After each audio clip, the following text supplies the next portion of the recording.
C'est l'histoire de la Ligue du LOL. Alors, la Ligue du LOL, c'est une espèce de mouvement informel de journalistes dont on a découvert l'existence la semaine dernière, qui sont aujourd'hui à des postes, parfois de responsabilité, dans des journaux plutôt de gauche, Télérama, Libération, Les Inrocks, même clairement de gauche, et qui, il y a quelques années, harcelaient anonymement sur Twitter des femmes en particulier.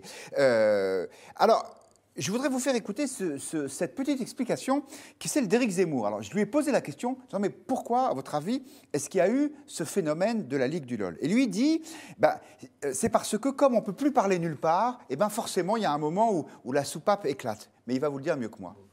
Chez ces jeunes gens, ils font exactement comme les soviétiques dans leur cuisine. Le net, c'est leur cuisine. Alors ils se défoulent, ils retrouvent les réflexes de sales gosses, de sales gamins, avec une solidarité virile un peu ridicule, un peu stupide, un peu grossière, mais nécessaire. C'est un rite d'initiation. Il faut l'encadrer, il faut la civiliser. Ça viendra. Il ne faut pas essayer de l'éradiquer. Tout le problème de cette religion séculière qui est le féminisme, l'antiracisme, etc., c'est qu'il ne veut pas canaliser, il ne veut pas civiliser, il veut éradiquer, il veut changer l'homme. Et donc ça ne marche pas.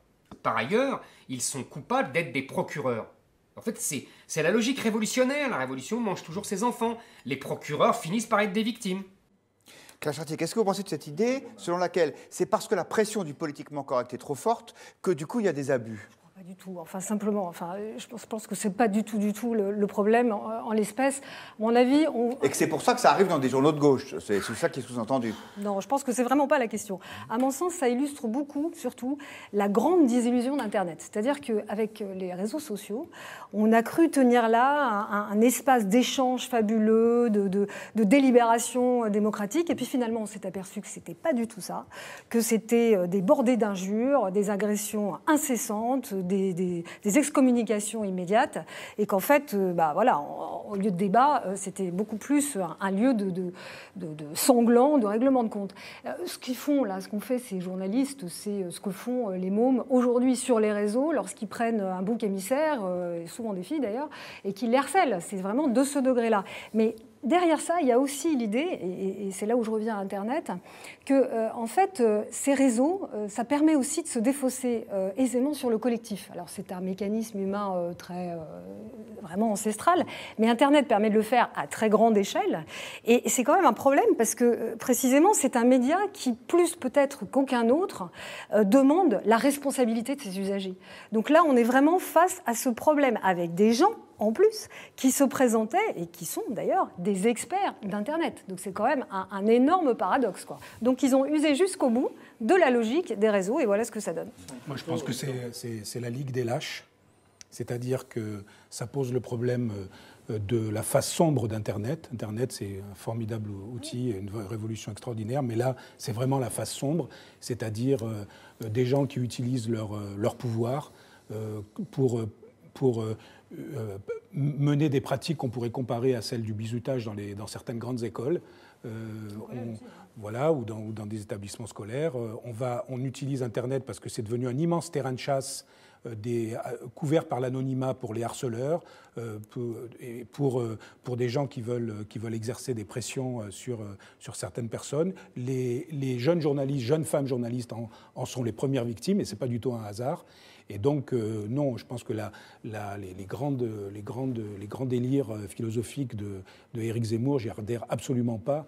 Je pense qu'il ne faut avoir aucune complaisance à l'égard de ce type d'attitude et pas chercher des raisons autres que quelque chose qui est totalement condamnable. Guy Miali. Je vais juste citer Anne-Sophie Chazot qui a écrit chez nous un texte là-dessus. C'est le mur de cons d'une certaine presse de gauche. C'est ça le truc. C'est l'hypocrisie des gens qui ont fait la fête dans le MeToo et qu'on voit que pendant des années, ils font le contraire. C'est des donneurs de leçons. C'est comme quelqu'un qui est homophobe, qu'on découvre un jour qu'il est homo. Ce sont des tartuffes. Non, mais Et franchement, la presse n'a pas besoin de ça. Déjà, on a mauvaise presse.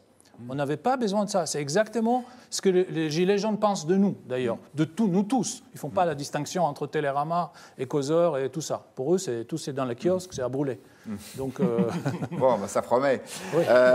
Sur Twitter, on vous pose la question. L'affaire de la Ligue du LOL est-elle de la seule responsabilité des journalistes? Et vous êtes 61% à nous répondre que oui. Babineau nous dit « Chacun est responsable de ses agissements sur Internet, il n'y a aucune circonstance atténuante ». Antoine nous dit « Le problème est que ces journalistes font partie des journaux qui se permettent de donner des leçons de morale à qui mieux.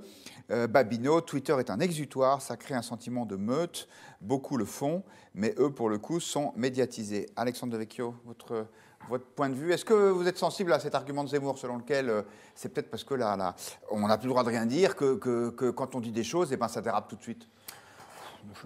Moi, je pense qu'il y a le gros problème dans cette affaire, c'est effectivement les postures morales.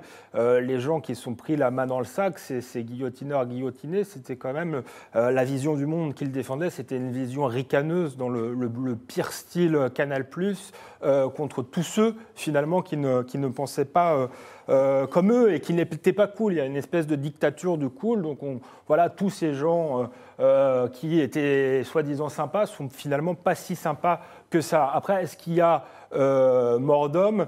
Je ne sais pas, il n'y a pas de trace écrite. Moi, ce qui me pose problème, c'est que la guillotine, on sait quand ça commence, on ne sait pas où ça s'arrête. Je vois qu'il y a d'autres affaires, que maintenant on espionne les conversations privées. Donc là où je rejoindrais Éric Zemmour, c'est qu'on a l'impression qu'on va vers une dictature de la transparence qui est quand même assez inquiétante.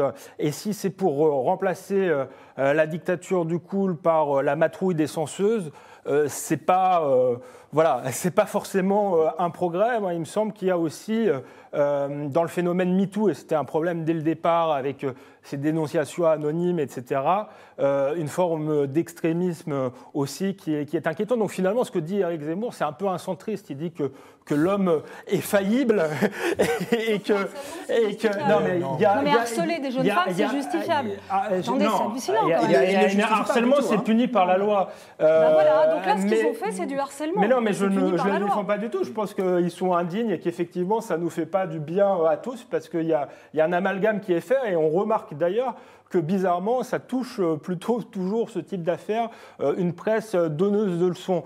Mais je dis que quand même, il faudra faire attention à l'avenir, à faire la différence entre ce qui relève d'une conversation privée, d'une blague de potache, et ce qui est réellement du harcèlement, comme il faut faire la différence entre un viol et une blague mal placée. Donc voilà, je mets en garde à ça. Là, ce n'est pas des conversations privées, en fait. C'est-à-dire ça ne touche pas au groupe. Voilà.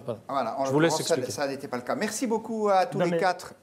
Absolument, merci. Alexandre Devecchio, je suis sûr qu'on reparlera de ces sujets. Sur l'autre affaire du FMI. Voilà, il parle d'une autre affaire. Si l'opinion d'Éric Zemmour vous intéresse, elle sera développée dans le Figaro Magazine du week-end prochain. Merci beaucoup à tous les quatre. Bonsoir.